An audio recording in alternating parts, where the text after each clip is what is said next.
Eh bien, bonjour à tous. À l'heure actuelle, vous savez tous que nous avons dû interrompre le camp des jeunes au Texas. Et je vais vous expliquer un peu ce qui s'est passé. L'accueil du personnel a commencé dimanche.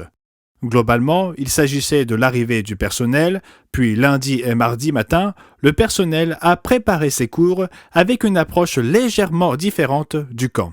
Et c'est quelque chose de très important que nous avons appris il y a longtemps, que vous ne pouvez tout simplement pas avoir de campeurs dans le camp pendant que vous essayez de vous occuper de votre personnel. Il n'est pas logique que si vous alliez dans un camp dans le monde et que vous décidiez de vous présenter 2 jours plus tôt, il ne le permettrait pas.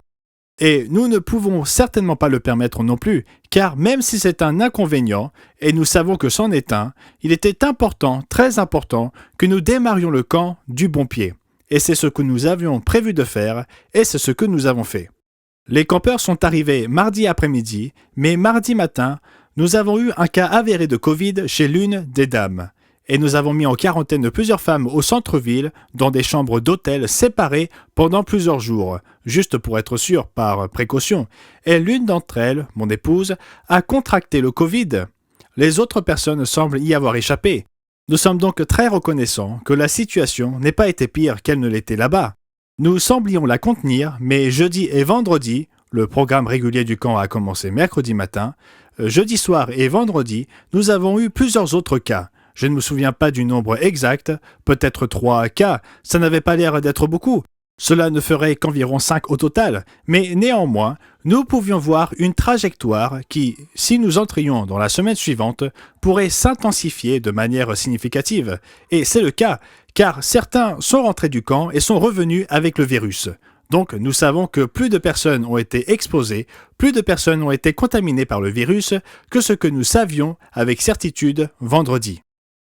Mais vendredi, nous avons eu une réunion, j'ai convoqué tous nos responsables de département et nos ministres, nous nous sommes assis à midi, nous avons discuté de la situation et nous avons reçu de très bons commentaires de la part de certains membres du personnel, des directeurs de département et d'autres personnes. Et nous avons réalisé que soit nous prenions le contrôle de la situation, soit cela pouvait s'ébruiter et des autorités extérieures pourraient prendre le contrôle de la situation et nous faire fermer. Nous avons donc décidé de fermer nous-mêmes. Ce n'était pas la décision la plus difficile que j'ai prise ou que nous ayons prise parce que c'était une décision de groupe. Je devais prendre la décision finale, mais pratiquement tout le monde était d'accord sur la nécessité de fermer le camp. Donc, c'était vraiment une décision très facile à prendre quand vous exposez tous les faits. Mais c'était aussi une décision très douloureuse, car lorsque vous vous tenez devant tous les campeurs après cette réunion, nous en avons eu une avec tous les campeurs, et que vous leur dites que nous fermons le camp, vous les voyez pleurer, et pour certains d'entre eux, c'était très douloureux, mais c'était une décision nécessaire. Et comme nous l'avons tous convenu, notre responsabilité n'est pas envers Facebook ou de l'apparence que nous pouvons avoir sur Facebook. Notre responsabilité est envers les campeurs, leurs parents et notre personnel.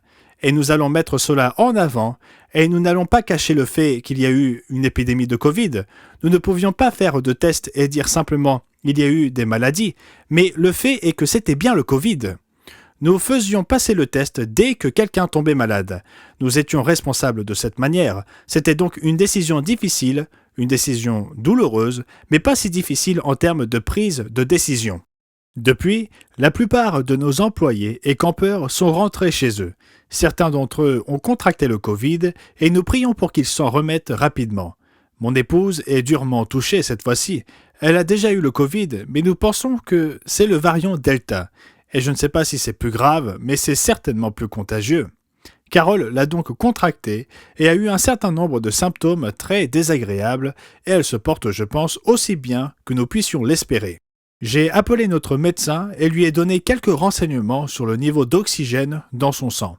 Il voulait qu'elle se rende aux urgences et a averti le service de sa venue. Donc malgré le fait que Carole était très peu coopérative à ce sujet, car elle ne voulait pas se rendre à l'hôpital, je l'ai néanmoins emmenée à l'hôpital. Elle y est restée assise une partie de la matinée, toute l'après-midi et la soirée, et je pense qu'elle a finalement vu un médecin. C'est un peu difficile pour moi de raconter tous les détails, mais quoi qu'il en soit, alors que je dormais profondément, J'ai entendu tout à coup sonner à la porte, suivi d'un martèlement. Je me suis habillé, je suis descendu, et j'ai vu Carole. Elle avait pris un taxi pour rentrer à l'hôpital vers 1h30 du matin. Le téléphone ne fonctionnait pas bien et elle n'arrivait pas à me joindre, alors elle a décidé de prendre un taxi. Elle a donc pu se reposer la nuit dernière, environ 6 heures de repos profond, sans tout, ce qui est très bien qu'elle ait pu avoir ce genre de repos. Je m'en sors raisonnablement bien, je suis sûr que d'autres sont plus durement touchés, je sais que Carole est plus touchée, mais je pense qu'il y en a d'autres qui pourraient l'être. J'ai tellement hâte de savoir comment les autres se portent, car nous savons que d'autres ont contracté ce virus et que c'est un sale virus. Je vous assure que vous ne voulez pas l'attraper, vous ne voulez pas jouer avec ce virus, et donc j'espère que vous serez tous prudents. Donc c'est un peu condensé, mais je voulais juste prendre contact avec vous tous. Je voulais que vous me voyiez et que vous voyiez que je suis toujours en train de gesticuler et de parler fort et que nous allons très bien. Et je voulais vous transmettre ça. Nous avons donc eu une équipe merveilleuse, nous avons eu une merveilleuse coopération une fois que nous sommes entrés dans le camp. Plusieurs campeurs sont venus me voir et m'ont dit que c'était le meilleur camp de leur vie, même s'ils étaient très tristes qu'il se termine aussi vite, mais ils ont dit que c'était le meilleur camp. Et vous savez, nous pouvons parler de la meilleure fête de tous les temps et de ce genre de choses, mais ils ont remarqué une différence dans l'approche que nous avions adoptée. On était plus attentionné à l'égard de tout à chacun, en ne laissant personne de côté et en montrant vraiment qu'on se préoccupait de chaque campeur. C'est donc le communiqué pour la semaine se terminant le 24 juillet 2021. Passez un merveilleux sabbat, prenez soin de vous, soyez prudents et nous nous réjouissons de vous reparler la semaine prochaine.